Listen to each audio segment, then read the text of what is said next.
રાજ્યમાં નહીં વરસે વરસાદ આગાહી કરી છે હવામાન વિભાગે। હવામાન વિભાગ મુજબ મધ્ય પાકિસ્તાન પર અપર એક સાયક્લોનિક સર્ક્યુલેશનની સિસ્ટમ જરૂરથી સક્રિય થઈ છે, પરંતુ તેની ગુજરાતમાં કોઈ ખાસ અસર નહીં થાય।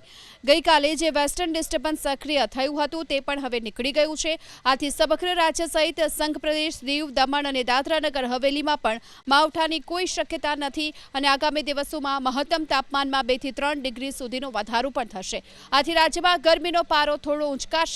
સૌરાષ્ટ્રના દરિયાકાંઠાના વિસ્તારો અને ઉત્તર ગુજરાતમાં મહત્તમ તાપમાનમાં વધારો થયો છે। આ સાથે હવામાન વિભાગ મુજબ કેશોદમાં સૌથી ઊંચું 37.9 ડિગ્રી તાપમાન નોંધાયું, જ્યારે અમદાવાદ અને ગાંધીનગરમાં મહત્તમ તાપમાન 37 ડિગ્રીની આસપાસ હોવાની શક્યતા છે।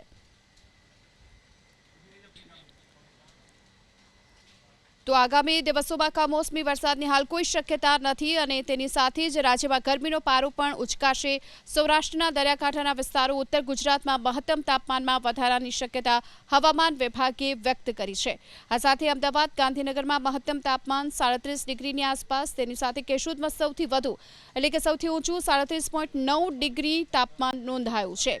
આ સાથોસાથ સૌરાષ્ટ્રના દરિયાકાંઠાના વિસ્તારો અને ઉત્તર ગુજરાતમાં મહત્તમ તાપમાનમાં હાલ વધારો જોવા મળી રહ્યો છે।